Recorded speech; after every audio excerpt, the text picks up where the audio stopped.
Hello guys! Magandang hapon sa inyong lahat. This is your guys from Masagari Channel, a fatal or Zumatarder. So ngayong hapon na to, tignan natin sabihin sa inyo ng ating mga gabay. So this is a special gabay for the month of July 11 hanggang July 17 for the sign of Cancer. So Cancer, welcome to my channel. Ano kayang messages, advices, and spirit guides ang ating masasaga for today's video? Kanino kayang energy or kaganapan sa buhay ng mga Cancerian ng ating mga kagilap. So guys, this reading is a general reading lamang nila at makaka-resonate. Kunin lamang po ang makaka-relate sa inyo and comment down below kung kaninong energy ang ating nasaga. Because don't forget to like and subscribe my channel and hit the notification bell for more videos update. Kasi maraming salamat po sa mga walang sawang pag-support sa aking channel. Lalo-lalo na ang hindi nag-skip ng ads away pagpalaing kayo ng Diyos at may kapalisiksik digdig na gumapo na biyayang manong balik sa inyo. Let's see what is the messages, advices sa iyo ng ating angel spirit for the sign of Cancer. So let's see and watch this. Ano kaya kaganapan sa buhay ng mga Cancerian ang ating makakagilap? Tutuklasin at bubulabugin natin. So let's see, angel spirit, let's give information po. For the sign of Cancer, so there's a Hangman. Now you're feeling stuck. You're feeling imprisonment. Now you're feeling exhausted. Feeling mulutang ka talaga. Nabalisa, hindi ka makakilos, hindi ka makagalaw. Now, let's see. Give me an information pa po. So there's a Two of Swords. Nagkakaroon ka talaga ng indecision. Now, nahihirapan ka mag-decide kung ano yung kailangan mong gawin. No, siguro kailangan mong baguhin yung perspective mo or mindset mo. No, kailangan mo alisin yung mga negativity sa utak mo. Kailangan mong pakawalan yung mga bagay na alam mong hindi nagsaserve sa'yo. And there's a Three of Cups. No, there's a celebration coming in. There's a happiness. No, at the end of the time, magiging masaya ka naman. Magiging maayos at magiging maganda na ang iyong sitwasyon at kalagayan. And there's another one for slow and steady. So, ibig sabihin dito magiging mabagal man yung sitwasyon, pero at least, no, unti-unti ka rin makaka-recover. Hindi naman yan maaagad-agad eh. No, kailangan mo manatiling kalmado sa bawat gagawin mo. And there's the word, something in trouble and success. No, at the end of the time, guys, magsasuccess ka naman. Ano kasi nasa dito, guys, maaaring makapag-travel ka dito, no, international. And there's a Five of Pentacles, no, sa mga pinakakaranas ka ng financial crisis or financial difficulties or financial loss. No, kailangan mag-pay attention ka dito. What is the Hangman? What is the Hangman? Represent with the Seven of Cups. So, there's a lot of opportunity coming in. Maraming opportunities na darating dito. So, you need to pay attention na kailangan mo nang baguhin yung iniisip mo. Magulo talaga. Magulo ang iniisip mo, magulo ang utak mo sa ngayon. No, nahihirapan ka mag-decide. So, there's a Two of Swords represented with the Four of Wands. So, there's a something, homecoming, family gathering. Some of you guys, na meron ditong uuwi galing sa ibang bansa. Na meron ditong magkakaroon ng pagpupulong ng pamilya. What is the Three of Cups? Represented with the Ten of Swords. Some of you guys, no, with a third party involved, meron talaga sumasabotahe at tumatrader sa'yo. Bakit mabagal ang pasok ng pera sa'yo? No, bakit some of them guys talagang sinabotahe at tinrider ka. No, meron ako na sense dito na kaibigan, katrabaho at kamag-anak. What is the Nine of Wands? Represent with the Eight of Swords. So there's a lot of toxic and negativities around you. Ibig sabihin talaga na sa paligid mo lang, malapit lang sa'yo. So kailangan matuto tayo maging mahinahon. Na wag natin magbibigay ng impormasyon agad-agad sa ibang tao, especially sa sariling tao. No? What is the word card? No, there's something the Seven of Swords with the sneakiness. There's a cheating lying on you. Sabi ka na nga ba na marami talaga nakasubaybay sa'yo, nakatingin sa'yo, no, hindi sila natutuwa sa success na tinatamasa mo. Kaya, kailangan mong bigyan ng limitasyon ng sarili mo, dumistansya ka sa kanila. What is the Five of Pentacles? Represent guys with the Six of Wands. So, some of you guys, magtatagumpay ka. Makakaraos ka mula sa kagipitan, mula sa mga kaguluhan pagdating sa finances. No, makakaraos, makakabangon ka dyan. And there's a Knight of Wands, konting tiyaga lang. No? Konting kapit pa. Magtatagumpay ka. There's a near to success. Napakalapit mo na para mag-succeed dyan. Let's see what is the Two of Swords, the Four of Wands. Represent, guys, with the Five of Cups, something disappointment. Nasama po, guys, na mayroong mga pagsisisi, panghihinayang, na maaaring nandito, nararamdaman mo, and of course, nangyayari na ngayon. And there's a Five of Wands. Sabi ko na nga ba, meron talagang inggitera, no, na kamag-anak, kaibigan, or katrabaho dito, na gumagawa talaga ng komplikasyon, nakikipagkompetensya sa'yo, no? Or either naiinggit sa'yo. And there's a King of Cups. No, meron ditong kumbaga gumagabay at sumusuporta sa'yo. Kaya nangyayari, nagkakaroon ng blessing in disguise na tulong, no? Kumbaga gusto nito mablock lahat ng pasok ng pera, pero unti-unti lang siya. Na unti-unti permanent, meron pa rin nakakaraos ka pa din. Kasi meron kang Zestor Gates na gumagabay sa'yo. And there's a High Priestess for something hidden agenda, hidden enemies. Ibig sabihin, malapit sa'yo to, na itong tao na to, na nagbibigay blockages sa buhay mo, sa situation mo. There's a Temperance.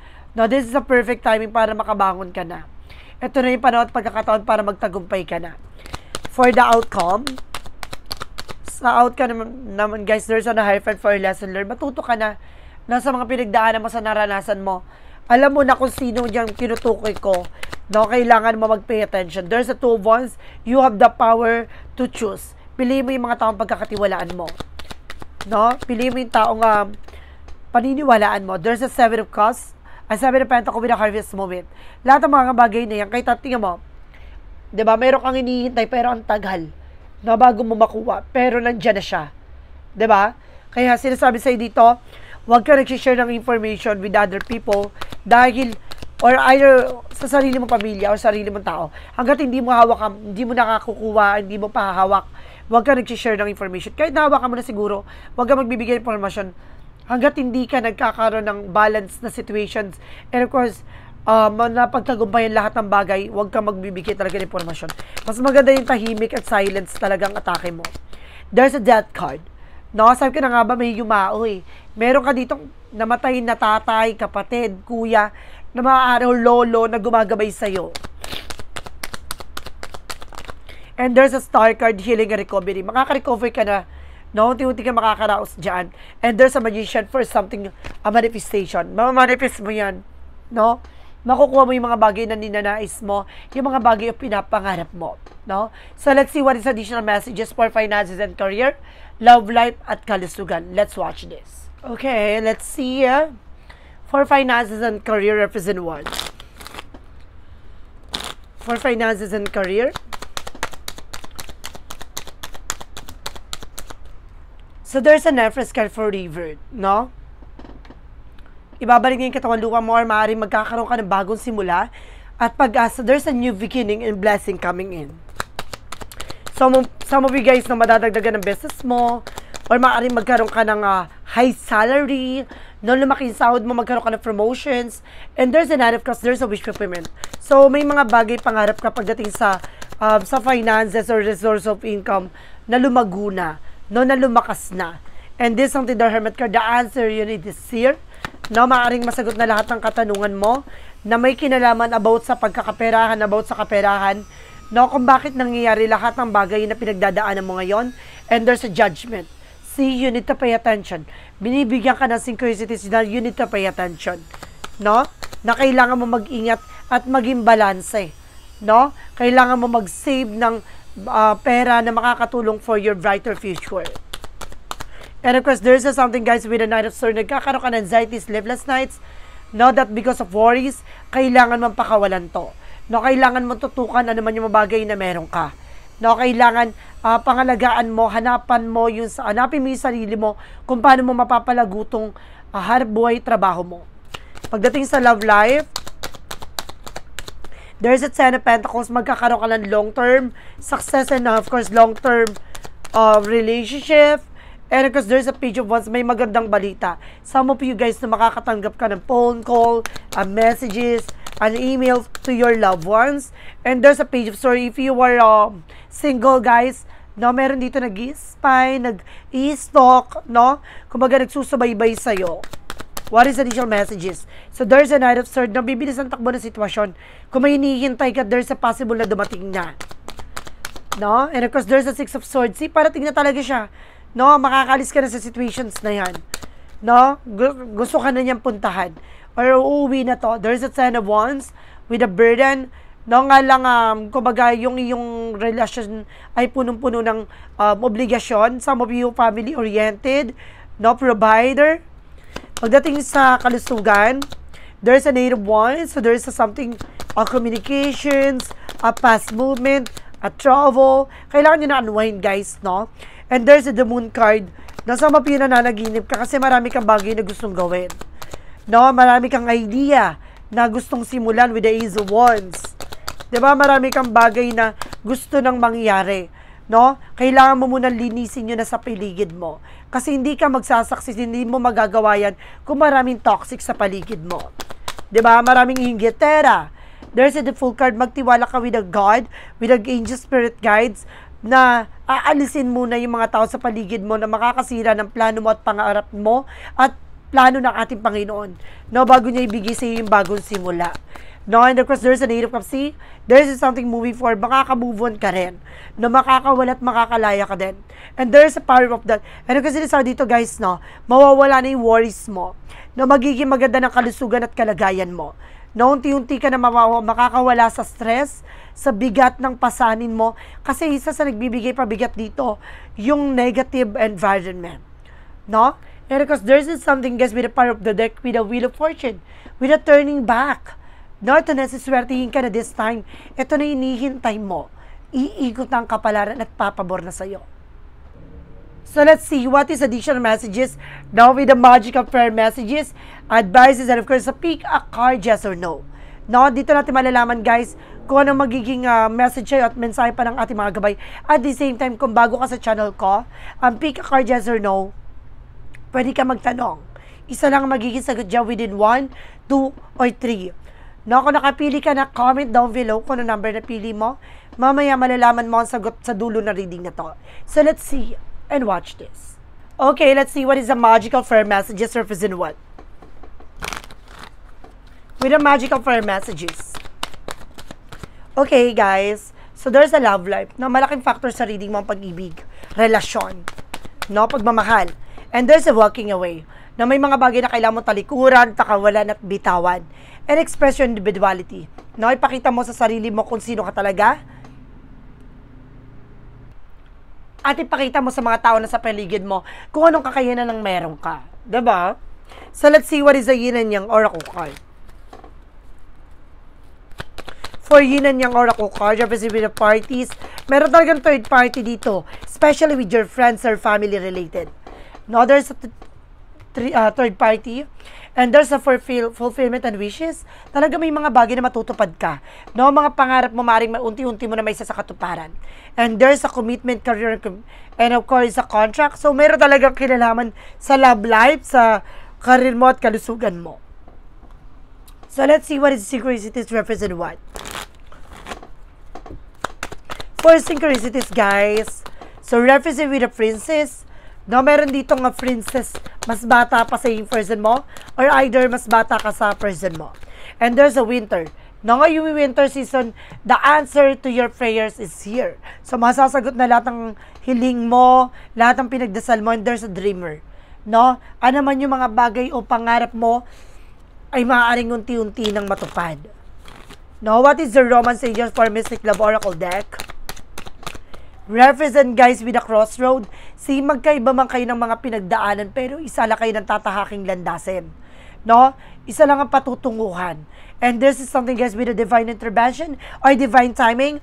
Believe in the right timing. Na magtiwala ka with the perfect timing kung para sa'yo, para sa'yo. Diba? And of course, there's a grave. No, pagdating naman dito, guys, meron ditong talagang merong yumao sa buhay na wala lang pagkakataon pa para makabawi pagdating sa relasyon. Baka yung person mo na shaggy na. No, namatay na siguro yung asawa mo, jowa mo. So, let's see what is an angel's number. Represent what? Represent with a 1441 for unique skills. It's time to of intense self-development. Focus on your mind of your craft. You are already have what it takes to succeed. But practice makes you a master. It's also served to find your true purpose. Leveling up in your career and business is a priority right now. No, ito na yung panahon ng pagkakataon para mag-develop na ng yung sarili at mag-focus ka na kung saan ka lalago. Diba? Dapat ay tutukan mo kung paano ka magtatagumpay, paano mo mapapalago ang kaalaman mo sa lahat ng bagay na to. No, kailangan na yun natutukan mo. So let's see what is the Money Move Oracle deck.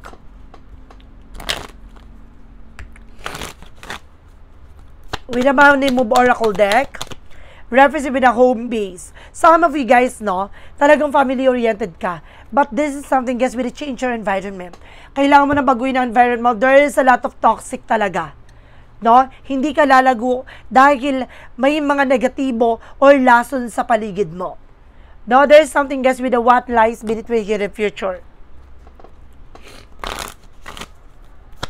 Hanggat may peste sa paligid mo, hindi ka lalago. Parang isang halaman yan. No? Kung saan ka nakatanim, kung saan ka nakalagay, no? Kung puno-puno ng peste at marami talagang negatibo, hindi ka lalago. Sisirain ka nito hanggang sa tuluyan ka ng hindi makabangon. What lies beneath your future? There's a depression. See, isa to sa nagbibigay ng depression sa'yo. No? Kaya kung may mga plano ka, keeping you a secret. Manatili kang sekreto. No, wag ka nag-share ng information with other people. Dahil marami talaga inggitera sa paligid mo. Clarifying for a love situation.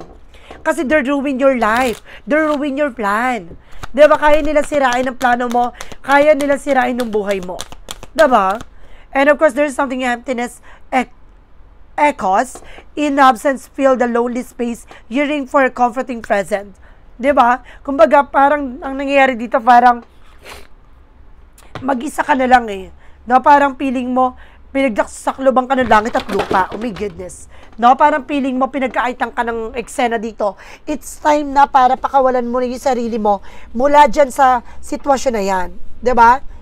Maraming negative dyan na tao or marami talagang toxic dyan na kailangan mo ng piliin yung mga taong pagkakatiwalaan mo lang. Pero some of you guys, no, kailangan mo munang isarilihin muna, no, sa ngayon.